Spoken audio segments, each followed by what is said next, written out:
Agarda siz yuridik universiteti imtihonida 180 dan baland ball olishni jiddiy maqsad qilgan bo'lsangiz, bu video aynan siz uchun. Videoning oxirida sizlar uchun maxsus sovg'am bor. Men sizlar uchun uyda mustaqil tayyorlanib, huquqdan 30 dan 30 ta ishlashga olib keladigan 3 oylik aniq strategiya tayyorladim. Videoni oxirigacha ko'radigan bo'lsangiz, ushbu strategiyani sizga bepul beraman. Lekin sizga hozir bitta haqiqatni aytishim kerak bo'ladi. 90% abituriyentlar yuridik universitetda huquq fanida yiqiladi. Sababi ular ko'p o'qigani yoki kam o'qigani uchun emas, balki noto'g'ri o'qigani uchundir. Ushbu videoda siz 180 balldan baland ball olishingizda kerak bo'ladigan asosiy 3 ta narsani ko'rib chiqamiz. Iloji boricha chalg'imasdan yoningizga bitta bloknot olib o'tirib olsangiz sizga maksimal foyda bo'ladi. Demak, 180 balldan baland olish uchun asosiy 3 ta yo'nalish bor. Birinchisi, bu umuman qonunlarni yodlamang. Ikkinchisi, test yechishdagi eng muhim jihatlar va uchinchisi, yuridik universitet imtihonida BMBda aniq tushadigan top 5 ta savol. Do'stlar, huquqni yodlab bo'lmaydi, huquqni tushunish kerak. Ko'p test yechgan emas, to'g'ri test yechgan va tahlil qilgan o'qishga kira oladi va eng asosiysi, ko'p o'qigan emas, to'g'ri o'qigan o'qishga kiradi. Bilasizmi, ko'p takrorladik boshqa bepul darslarimizda o'qishga kirish, yuridik universitetiga o'qishga kirish. Hamma o'qishga kirish haqida aytadi, lekin ko'pincha ustozlar mana shunaqa darslarida haqiqiy sizga o'qishga kirish bo'yicha dars o'tib bermaydi. Men bugun sizlarga o'qishga kirish bo'yicha dars o'tib beraman, huquqni to'g'ri o'qish bo'yicha. Huquq bu shunaqangi fanki, buni yodlab bo'lmaydi. Huquqni tushunish kerak, his qilish kerak. Endi ustoz qanaqa qilib his qilinadi, qanaqa qilib tushuniladi deydigan bo'lsangiz, men sizga hozir bitta dars misolida tushuntirib beraman. O'qishga kirish bo'yicha 3 oylik strategiyani sizga oila kodeksi misolida tushuntirib beraman va oila munosabatlari misolida. Qaranglar do'stlar, siz noto'g'ri o'qiyapsiz huquq fanini. Qanaqa noto'g'ri o'qiyapsiz? Sizga ustozingiz 90% abituriyentga ustoz 4 ta kitobni tugattiryapti-da, keyin qonunchilikka tushiryapti. Lekin bu noto'g'ri narsa hisoblanadi. Kitobni o'qiyotgan paytingizga sizga qonunchilik ham qo'shilishi kerak. Kitobdagi mavzular bilan doir qonunchiliklarni o'tishi kerak ustozingiz. Ya'ni, masalan, siz oila munosabatlarini o'tyapsiz. Oila munosabatlarini o'tayotgan paytingizda oila kodeksi o'tilishi kerak. Bundan tashqari siz prokuratura to'g'risidagi yoki prokuratura xodimlari to'g'risidagi qandaydir mavzuni o'tyapsiz. 9-sinf kitobdan deylik yoki 8-sinf. Siz shu bilimlaringizni mustahkamlashda prokuratura to'g'risidagi qonundan foydalanishingiz kerak. Tushunyapsiz-a, nimada xato qilayotganingizni? Eng asosiy xato, eng abituriyentlar e'tibor bermayotgan narsa va yiqilishlariga sabab bo'layotgan narsa shudir. Nimaga? Chunki Bilimni va malakalarni baholash agentligi testida sizga prokuror kim, prokuror qaysi tildan olingan bo'lib, nima deganini bildiradi degan gap tushmaydi. Umuman tushmaydi. Sizga miyani qotiradigan, sizdan tanqidiy, sizdan fikrlashni talab qiladigan testlar tushadi. Bilimni va malakalarni baholash agentligi testida. Endi men sizga hozir oila munosabatlarini oila kodeksi bilan bog'lab o'tib beraman. Shunaqa tarzda o'tilishi kerakligini tushuntiraman. Masalan, bizda oila kodeksi bor, to'g'rimi? Va oila munosabatlari bor. 10-sinf kitob 41-45-betlarda oila munosabatlari berib o'tilingan. Oila munosabatlarida har xil nimalar bor? Masalan, nikoh kelib chiqish asoslari kitobda berilgan. Nikoh kelib chiqish asosi bu ikkita taraf roziligi bilan bo'ladi. Bundan tashqari ular ZAGSdan o'tishi kerak bo'ladi. Endi siz kitobdan shu joyini o'qiganingizdan keyin siz oila kodeksini ochasiz. O'zbekiston Respublikasi oila kodeksini ochgandan keyin nikoh bo'limiga o'tib, o'sha oila munosabatlari haqida o'qigan joyingizni oila kodeksi bilan mustahkamlaysiz. Masalan, nikoh tuzish tartibi. Nikoh FHDYoda tuziladi. Faqatgina FHDYoda. Bu kitobda ham berilgan. Demak, siz buni kitobdagi narsani kodeks bilan, modda bilan, 13-modda bilan mustahkamlashingiz kerak.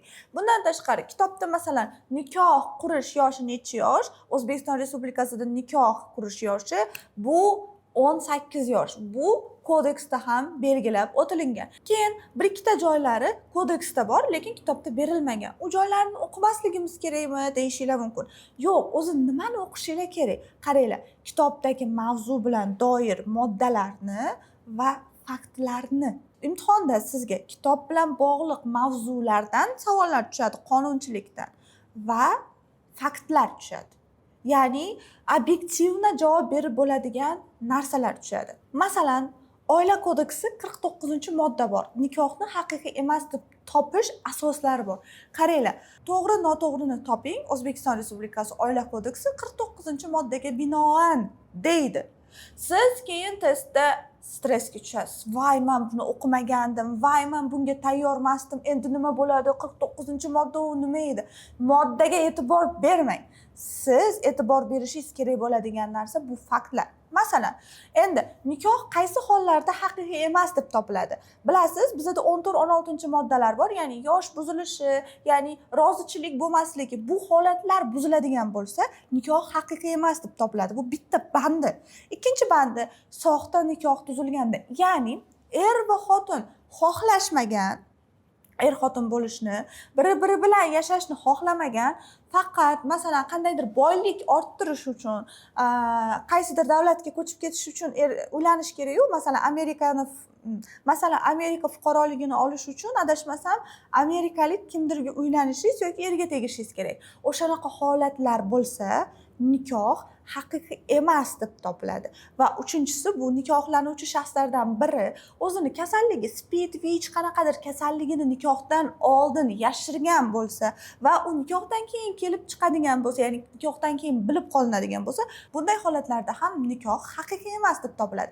Nikoh haqiqiy emas deb topilgandan keyin nikohlangan ikkita taraf bir-biriga nima bergan bo'lsa, qanday ishlarni bajargan bo'lsa, ikkalasi ham qaytariladi. Men anatomicheskiga o'tmoqchi emasman bu yerda. U narsalarni o'ylamanglar. Siz hozir u narsani o'ylashingiz emas. Bu yoqda asosan mulk huquqi bilan yoki oila munosabatlari bilan bog'liq bo'lgan munosabatlarni ko'rib chiqishingiz kerak bo'ladi. Endi do'stlar, qaranglar, o'zi bu munosabat kitobning ichida yo'q edi. 10-sinfda imенно mana shu joyi yo'q. Lekin bu testda tushadi. Tushish ehtimoli yuqori bo'lgan savol. Nimaga? Birinchidan, ko'pchilik abituriyent bunaqa joylarga e'tibor bermaydi. Ikkinchidan, abituriyentlar faqatgina yodlashyapti, tushunmayapti. Qaranglar, tushunmasanglar umuman foydasi yo'q. Siz avvalambor tushunishingiz kerak. Bundan tashqari, nikohni haqiqiy emas deb topadigan holatlar bor va nikohda ajratadigan, ya'ni ikkinchi tomon roziligisiz nikohni bekor qiladigan holatlar bor. Hamma holatlarni siz tushunib o'qiydigan bo'lsangiz, shunda bemalol testda qiynalmaysiz va sizga testda ko'pincha kimlar bunaqa bo'la olmaydi, kim oila qurishi mumkin, necha yosh deb tushishi bu juda ham ehtimoli kam bo'lgan narsa. Eng ehtimoli ko'p bu asosan to'g'ri noto'g'rini toping. Ya'ni oila kodeksi bilan ayniqsa voyaga yetmaganlar huquqlari bilan sizga juda ham ko'p savol tushadi. Voyaga yetmaganlar, masalan, oila munosabatlarida nima huquqlari bor voyaga yetmaganlar? Kitobdan ko'ramiz. Masalan, oila munosabatlari 10-sinf kitobining ichida voyaga yetmagan shaxslarning huquqlari bor.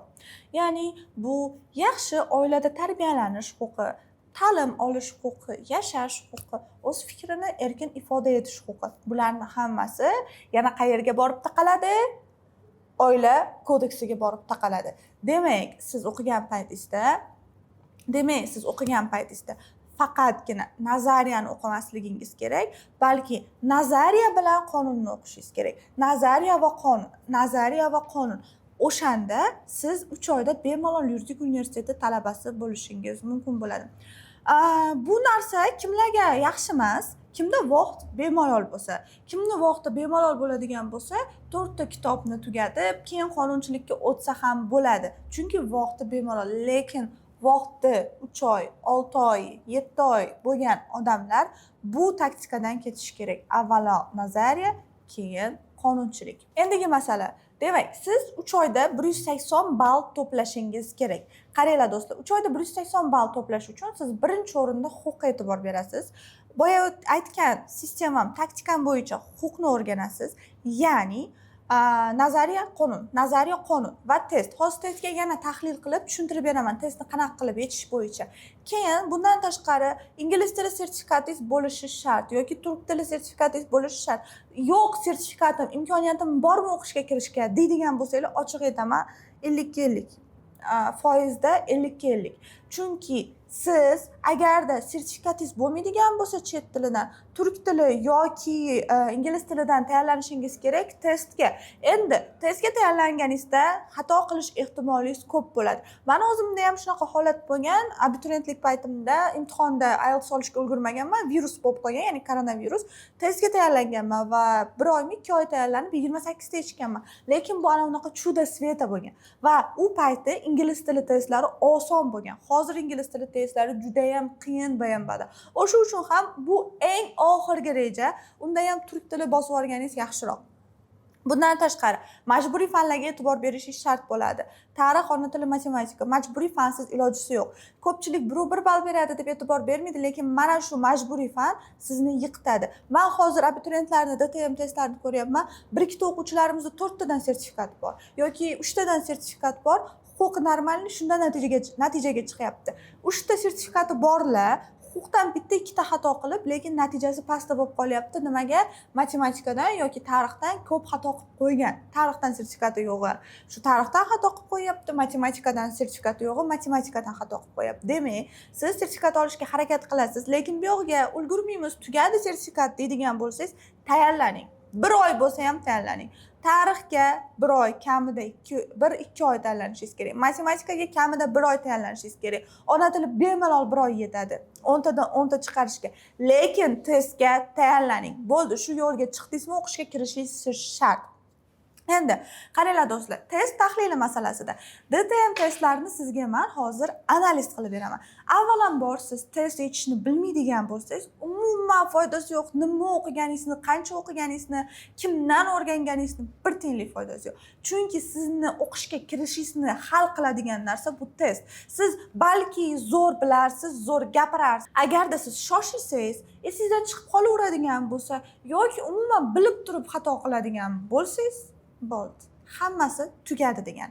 Chunki eng asosiysi test. Hozir men sizlarga bitta test ko'rsataman. Xo'p, kelinglar sizlar bilan ushbu testni ko'rib chiqamiz. Quyidagilar orasidan Prezidentlik Respublikasiga oid ma'lumotlar noto'g'ri berilgan javobni toping deyapti. Endi Prezident Respublikasi bu 8-sinf kitobida berilgan shu prezidentlik, monarxiya yoki parlamentar respublikaga doir mavzu edi. Esinglarda bo'ladigan bo'lsa, buni hech qanaqa qonun bilan bog'lab bo'lmaydi, bog'lash shart emas. Bu haqiqiy nazariyadan keladigan savol. Bilasiz, 30 ta savoldan BMBda 22 tasi qonundan bo'ladigan bo'lsa, 8 ta mana shunaqa savol bo'ladi. Endi javoblarni ko'rib chiqamiz. Prezident xalq tomonidan bevosita saylanadi. Bu to'g'ri yoki noto'g'ri? Nima deb o'ylaysiz? O'zingizlarning javobinglar. Bu to'g'ri. Prezidentlik respublikasining birinchi belgilaridan biri bu. Prezident imенно xalq tomonidan saylanadi, chunki to'g'ridan to'g'ri demokratiya bu. Ikkinchisi, prezident va parlament vakolatlari teng ravishda taqsimlangan. Prezidentlik respublikasida prezident va parlament vazifalari teng ravishda taqsimlangan. To'g'rimi? Yo'q, albatta noto'g'ri. Chunki prezidentlik respublikasida prezident va parlament vazifalari teng ravishda taqsimlanmagan. Balki prezidentniki ko'proq, yuqoriroq. Uchinchi javob, prezident bir vaqtning o'zida ijro hokimiyatining rahbari hisoblanadi. Ijro hokimiyati demak to'g'ridan to'g'ri prezidentga qarashli. Prezidentlik respublikasida bu to'g'ri. Prezident keng vakolatlarga ega bo'ladi. Bu ham to'g'ri. Endi do'stlar qaranglar. Masalan, siz javobni bilasiz, oson test ekan bu. Javobni bilasiz, siz 100% amin bo'lsangiz ham javobni belgilamang. Boshqa noto'g'ri javoblarni chiqarib tashlang. Sizdan so'rayapti, noto'g'rini toping deyapti. Demak, siz chiqarib tashlashingiz kerak mana bu to'g'rilarni. Demak, A to'g'ri edi bizda. Aniqmi? 100%? Ha, aniq. C bizda to'g'ri edi, D bizda to'g'ri edi. Demak, javob o'zi o'ylab turibmiz, bilamiz biligini. Lekin to'g'ri javoblarni chiqarib tashlaganimizdan keyin, ya'ni testni ichidagi biz belgilamasligimiz kerak bo'lgan javoblarni chiqarib tashlaganimizdan keyin qolgan javob va bizni o'ylayotgan javob bir xil bo'lsa, belgilaymiz testni. O'shanda siz 180 ball olishingiz bemalol mumkin bo'ladi. Chunki huquqingiz 30 tadan 30 chiqish imkoniyati juda yuqori. Chunki eng asosiysi test yechish ko'nikmasi. Keyingisi, quyida keltirilgan ma'lumotlar orasidan noto'g'ri keltirilgan ma'lumotni toping. Bu endi qaranglar. boya aytganim, mavzuda aytganim, noto'g'rini toping deyapti va oila kodeksi, oila munosabatlari ichidagi qandaydir holatlarni bizga beryapti. Tahlil qilamiz, demak biz noto'g'rini topishimiz kerak. Voyaga yetmagan, lekin qonuniy nikohdan o'tgan shaxs nikohdan o'tgan paytdan boshlab to'la muomala layoqatiga ega bo'ladi. O'zbekiston Respublikasi Oila kodeksi, bundan tashqari Fuqarolik kodeksi, bundan tashqari sizni oila munosabatlari berilgan 10-sinf kitobingizda bu narsa to'liq berilgan. Ya'ni har bitta shaxs voyaga yetmagan bo'lsa ham, lekin qonuniy ravishda nikohdan o'tgan bo'lsa, u nima bo'ladi? To'laqonli muomalaga layoqatli bo'ladi. Keyin mana shu narsani tushunishinglar kerak. O'zi bu narsa muomala layoqati nimaga kerak? Oila qurgandan keyin o'zi bu oila bo'ladigan bo'lsa, deydigan bo'lsanglar, qaranglar, miyalaringizni shunda ochib turinglar. Hozir bitta zo'r narsa aytaman. Inson oila munosabatlariga kirishayotgandan keyin ularda har bittasida huquq va majburiyatlar vujudga keladi. O'zi har bitta huquqiy munosabatda majburiyat kelib chiqadi. Masalan, oila munosabatida bular nikoh shartnomasi, nikohdan o'tyapti, bularda shartnoma bo'lyapti, majoziy ma'noda, va har bittasida huquq paydo bo'lyapti. Masalan, erda qandaydir majburiyatlar va ayolda qandaydir majburiyatlar bor. Siz o'ylayotgan anavi qo'shilada yoki kenayingiz bilan tog'aysizni oilasidagi munosabatlar emas bu, ya'ni er boqish kerak, ayol uyda o'tirish kerak. Yo'q. Bu yerda u narsalar nazarda tutilmagan. Bu yerda ayol va erkak teng huquqliligi, bo'ladigan farzandga ikkalasi ham teng javobgarligi. Masalan, voyaga yetmagan holatda turmushga chiqdi bitta qiz deylik va farzandli bo'ldi. 17 yoshdan endi oshib 18 yoshga endi masalan kiradigan paytida farzandli bo'ldi. Bola ajrashdi va aliment to'lamayman dedi. Endi bizga muomala layoqati qayerdan kerak? Nimaga kerak muomala layoqati? Chunki qiz sudga murojaat qilish kerak. Sudga murojaat qilayotgan paytida insonlarda nima bo'lish kerak? To'laqonli muomala layoqatli inson bo'lish kerak. Demak, shunday holatlar uchun ham biz voyaga yetmaganlar nikohdan o'tadigan bo'lsa, ularni to'laqonli muomala layoqatli deb e'lon qila olamiz. Bundan tashqari, agarda ajrashgandan keyin farzand dadasi bilan qoladigan bo'lsa va ayol ketadigan bo'lsa ham, erkakni o'zi ham bemalol alimentga berishi mumkin va bunday holatlar juda ham ko'p. O'zbekistonda, chetda emas, O'zbekistonda ham erkaklar, erlar ayollarini alimentga berib aliment to'latishyapti. Tushunarli, demak bu javob to'g'ri bo'ladi. Buni ko'rib chiqamiz. Agar nikoh haqiqiy emas deb topilsa, sud voyaga yetmagan er-xotinning to'la muomala layoqatini yo'qotish haqida qaror chiqarishi mumkin. Bu ham qaranglar. Do'stlar, bu ham qonunchilikda mavjud norma hisoblanadi. Ya'ni agarda nikoh haqiqiy emas deb topiladigan bo'lsa, voyaga yetmagan er-xotinning to'la muomala layoqatini sud bemalol olib tashlashi mumkin. Chunki sud bilmaydi-ku, ular shu muomala layoqatiga ega bo'lish uchun nikohdan o'tgan bo'lishi mumkin yoki boshqa holatlar uchun. O'sha uchun bu to'g'ri hisoblanadi. Emansipatsiya, ya'ni voyaga yetmagan shaxsni to'la muomalaga layoqatli deb e'lon qilish ota-ona yoki homiyning roziligi bilan sud orqali amalga oshiriladi. Qaranglar, bu yerda e'tibor berishinglarni so'rab qolardim. Ota-ona yoki homiyning roziligi bilan bo'ladi. Organi опеки попечительства, lekin ular bo'lmasa sudda. Bu yerda demak nima bo'lar ekan? Noto'g'ri hisoblanadi. D javobi fuqaroning huquq layoqati tug'ilgan paytdan vujudga keladi va vafot etishgacha bo'ladi. Bu endi sizlar bilmasanglar uyat bo'ladi.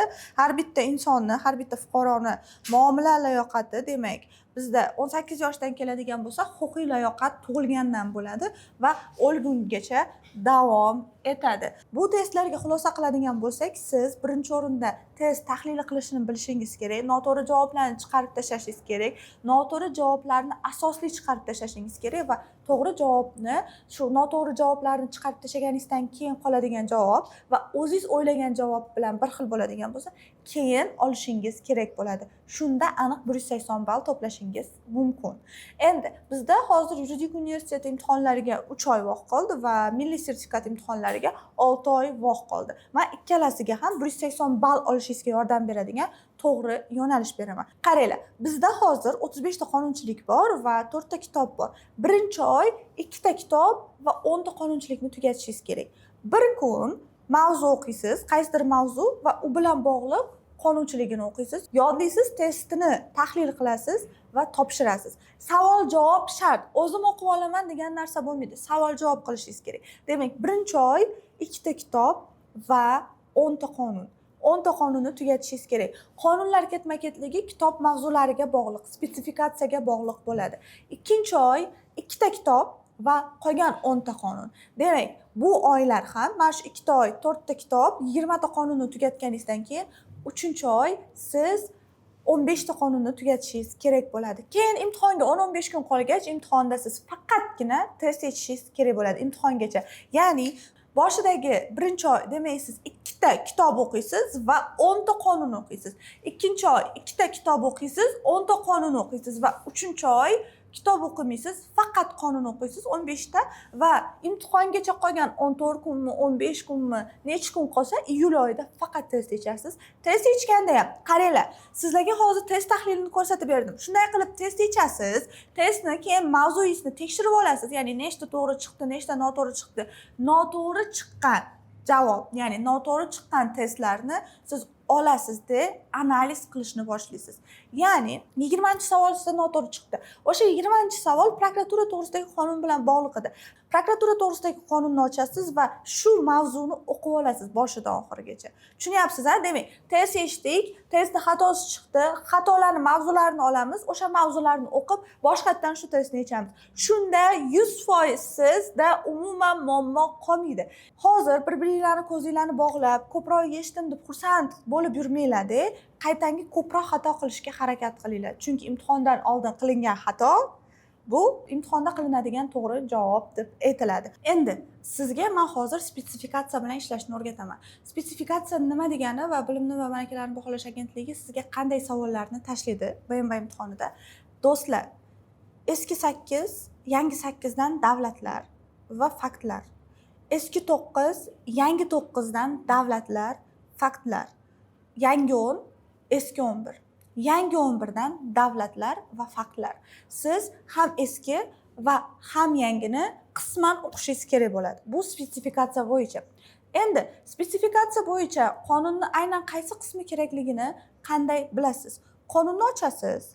Birinchi o'rinda mavzu bo'yicha sizga kerakli bo'lgan joylarni belgilaysiz. Masalan, mavzuda yana Oila kodeksiga qaytamiz. Nikoh tuzish tartibi bor, to'g'rimi? Nikoh FHDYoda tuziladi, nikoh yoshi bor 18 yosh. Bundan tashqari diniy qandaydir marosimlar nikoh deb hisoblanmaydi. Nikoh bo'lishi uchun u ZAGSda bo'lishi kerak, ya'ni FHDYoda bo'lishi kerak. Uzrli sabablar bo'lganda FHDYo mana bu 1 oy o'ylab olish uchun berilgan muddatni qisqartirishi mumkin, ya'ni 1 oy beriladi-yu, ariza topshirilgandan keyin 2 yosh o'ylab olish uchun o'sha muddatni qisqartirishi mumkin, ya'ni homiladorlik, kasallik, qandaydir holatlar bo'ladi. O'sha narsalar bu faktlar hisoblanadi. Ya'ni siz o'qiyotganda mana shu narsalarni yodlashingiz shart hisoblanadi. Endi qaranglar do'stlar, moddalarni umuman yodlamaymiz. Umuman yodlamaymiz, kerak emas moddalar. Faqatgina mazmunini yodlasangiz bo'ldi. Uni hayot bilan представить qiling. Masalan, o'sha modda 13-modda nikoh yoshi va qanday holatlarda 1 oy ertaroq bo'lishi mumkin. Bilsanglar, ko'proq chekka hududlarda shunaqa holatlar bo'ladi. Qiz bilan bola yoshlik qilib qo'yadi, homilador bo'lib qo'yadi. Va uje qorni kattayib qoladi, qo'ni qo'shni bor, nima qilishadi? Tezlatish kerak to'yni degan narsa qilishadi-da, 1 oy muddatni ertalatishni so'rab berishadi FHDYodan. Tushunyapsiz-a? Demak, siz hayotiy holatlar bilan bularni сопоставить qilib, ya'ni tushunyapsiz-a? Siz agarda hayotiy holatlar bilan bularni solishtirib yodlaydigan, tayyorlanadigan bo'lsangiz, umuman huquq qiyin fan emas. Bundan tashqari endilikda siz prokuratura to'g'risidagi qonunni ochasizmi, advokatura to'g'risidagi qonunni ochasizmi? Avvalo siz kitobdagi asosiy nazariyasi bilan solishtirib kerakli moddalarni topib olishingiz kerak bo'ladi.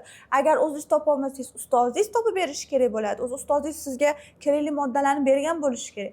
Va siz faktlar va shu moddalarni yodlashingiz kerak. Ya'ni faktlarni tushundik. Holatlar, mumkin emas, mumkin bo'lgan holatlar.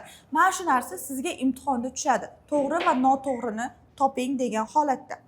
Keyin bizda BMB imtihonida tushadigan, har yil tushib kelayotgan top 5-6 ta savol bor. 100% tushgan, tushib keladi, bu yil ham tushadi. Birinchi eng mashhur savol, menimcha bilsanglar kerak. Birinchisi bu juda ham mashhur bo'lgan savol turi Euler-Venn diagrammasi. Bitta dumaloqchada Oliy Majlis Qonunchilik palatasini beradi, bitta dumaloqchada Senatni beradi va o'rtada ikkalasini umumiy vakolatini beradi. Ya'ni bu qaysi modda? O'zbekiston Respublikasining 93, 94, 95-moddalari. Ya'ni demak, Euler-Venn diagrammasida vakolatlar tushar ekan, tushundinglar? Oliy Majlis Senatni, Oliy Majlis Qonunchilik palatasi va ikkalasini общий vakolatlari. Bularni darsda yanada yaxshi tushuntirganmiz. Bemalol darslarni ko'rib olsanglar bo'ladi. YouTube'da yana qo'shimcha darslar ham bor. Endilikda imtihonda tushadigan top ikkinchi savol bu terminlar. 8, 9, 11 sinf kitoblarida terminlar bor, bilasiz. Masalan, legitimlik, yurisdiksiya, amnistiya, har xil terminlar bor va bular tushadi. Har yili yuridik universiteti, XMQ, diplomatiya universiteti imtihonida tushadigan testlar ichida termin bor bo'lgan. Huquq joriy etilganiga necha yil bo'lsa, har yil termin tushib keladi, bu yil ham tushadi. Faqat prokuror so'zini ma'nosini toping demaydi. Sizga 6 ta termin beradi, 6 ta ma'no beradi va joylar har xil bo'ladi. Bir-biriga to'g'ri qilib chiqishingiz kerak. Masalan, 1 da S, 2 da G, o'shanaqa qilib chiqishingiz kerak bo'ladi. Har yil tushib kelayotgan, tushish ehtimoli katta top 3-narsa bu aqlli gaplar. Ya'ni ulamolar fikrlari. Alisher Navoiy, Shavkat Mirziyoyev yoki Zamaxshariy, Konfutsiy, Lev Tolstoy hammasi kitoblarda gapirgan gaplari bor va har bittasinikini yodlashingiz shart. Imtihonda tushadi. Har yili termin tashayapti. Bu yil ham tashiydi. 3-ni aytdim, 4-imtihonda tushish ehtimoli juda ham katta va 80-90% tushadigan savol bu konstitutsiyamizdagi huquqlar. Bilasiz, bizda shaxsiy, siyosiy, iqtisodiy, ijtimoiy, ekologik huquqlar bor. Ya'ni bizni har xil yo'nalishda har xil huquqlarimiz va majburiyatlarimiz bor. Masalan, o'zimizni tanamiz bilan bog'liq huquqlar bu shaxsiy huquqlar. Telefonimizni yozishmasini hech kim ko'rishi mumkin emas. Bizga hech kim so'kinishi mumkin emas. Biz haqimizdagi ma'lumotlar bolalarda juda ham trendga chiqqan. Mana bu qizning nomerini olib ber degan narsalar.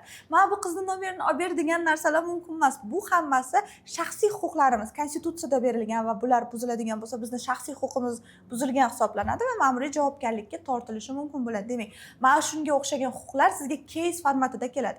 Masalan, Gulchapchapning deydi, mushukchasi bor edi deydi. U mushukchasini Ketmonbek o'g'irlab ketdi deydi. Bunday holatda uni qanday huquqi buzildi deb sizga savol tushadi va javoblarda shaxsiy, iqtisodiy, ijtimoiy, ekologik yana nimadir huquqlar beriladi javoblarda. Javobingizni yozinglar, izohlarda Gulchapchapning nima huquqi buzilgan ekan va shunga o'xshagan caseviy sizga savollar tushadi kazus formatida. Bunga tayyorlanishingiz kerak bo'ladi. Ushbu huquqlar O'zbekiston Respublikasi Konstitutsiyasining 25-moddasidan boshlanadi.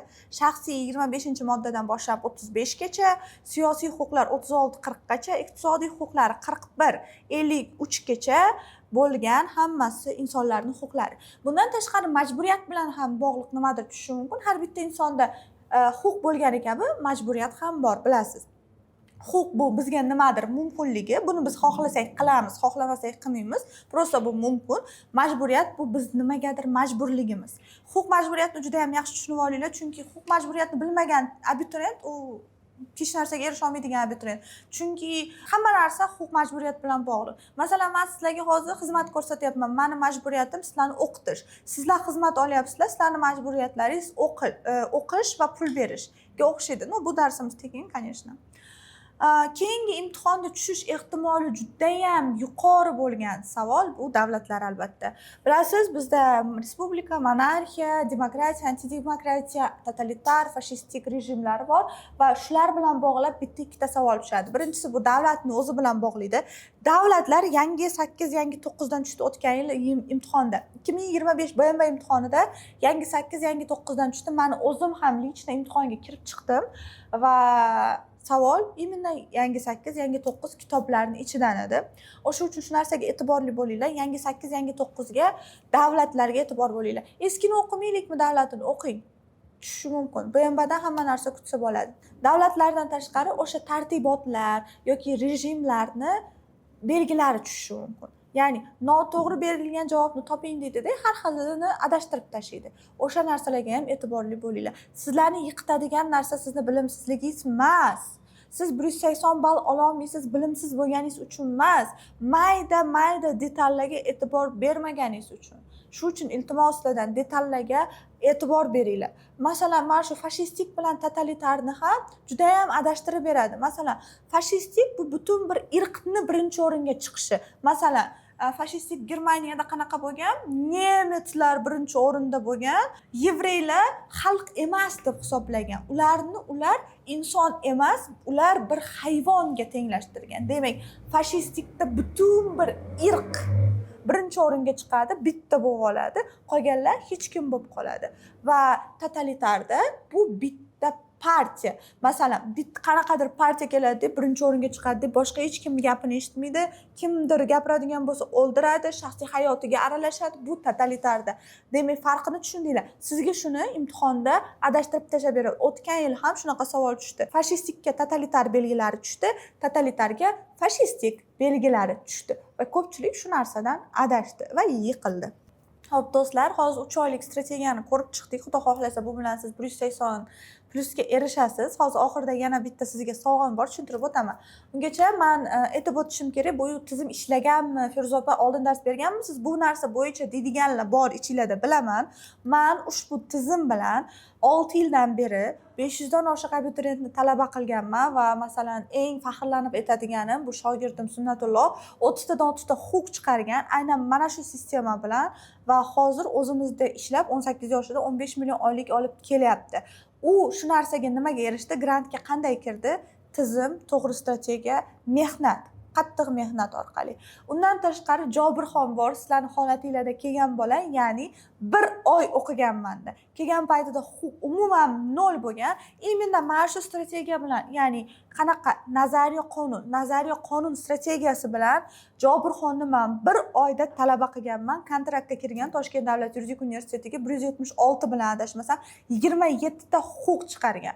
O'sha uchun bemalol unaqa natija chiqarsanglar bo'ladi. Meni o'zim 6 yildan beri shu narsani qilib kelayotgan bo'lsam, o'quvchilar chiqarib kelyapti. Demak, siz ham bu narsani qila olasiz. Agarda hozirda sizda haligacha tizimli tayyorgarlik yo'q bo'lsa va balki huquq boshlamagandirsiz, balki huquqingiz chala bo'layotgan bo'lsa, testingiz 30 tadan 20 ta, 22 ta yoki vobshe 10 ta, 15 ta chiqayotgan bo'ladigan bo'lsa, men sizga o'zimni onlayn kursimni tavsiya beraman, chunki ushbu kursda o'qib 1 oyda, 2 oyda 30 tadan 27 ta, 26 taga chiqarayotgan abituriyentlar juda ham ko'p. Realni bu kursda bolalar zo'r natija qilishyapti. Kurs davomiyligi do'stlar 3 oy 0 dan boshlanadi va bazasi borlarga ham juda ham tavsiya etiladi, chunki bazasi bo'lgani bilan siz u joylarni bilmaysiz va siz bilan 24 ga 7 bitta support ustoz bo'ladi. Bundan tashqari video darslar sizga tashab beriladi. Xohlagan paytingizda darslarni ko'rib olishingiz mumkin bo'ladi. O'zingizning savollaringiz bo'ladigan bo'lsa, umumiy guruhda va shaxsiy profilda javob berishingiz mumkin bo'ladi. Har oy meni o'zim Zoomda sizlar bilan ko'rishaman va savollaringizga javoblar beraman jonli ravishda. Va eng asosiy qismi qonunchilik darsini sizga kursda Azimjon aka Zuhurov o'tadilar va nazariya qismini men, Normurod va Abdullajon ustozlarimiz BMB bo'yicha eng zo'r ekspert ustozlarimiz o'tishadi. Demak, qonunchilikni siz oddiy huquq ustozidan emas, balki haqiqiy advokat, yuristdan o'rganishingiz mumkin bo'ladi. Boshqa kurslardan farqi nima ustoz deydigan bo'lsanglar, bu kursda nazorat kuchli bo'ladi va natijaga olib boradigan haqiqiy kurs bo'ladi. Oldi qochdi gap yoki nazoratsiz qanaqadir kurs bo'lmaydi, balki hamma o'quvchimiz kuchli nazorat ostida bo'ladi. O'qimayotgan o'quvchilarni kursda ota-onalari bilan gaplashib, kurslardan chetlashtirishimiz ham mumkin bo'ladi. Birinchi o'rinda bu kursda bu natijaga yo'naltiruvchi kurs bo'ladi. Ushbu video orqali kursni sotib olgan abituriyentlarga meni maxsus sovg'am bor. Testlar to'plami. Ushbu testlar Toshkentning eng zo'r ustozlari va o'zim tomonidan tuzilgan bo'lib, testlar sizni aniq natijaga olib chiqadi. Agarda siz haqiqatdan ham bu yil o'qishga kirmoqchi bo'lsangiz, pastdagi havolani bosing va hoziroq ro'yxatdan o'ting, chunki joylar soni juda ham cheklangan. Bu yog'iga sizda ikkitagina yo'l bor. Yoki o'zingiz urinib ko'rasiz va yana yiqilasiz boshqalar kabi, yoki tizimli tayyorlanasiz va yuridik universiteti talabasi bo'lasiz.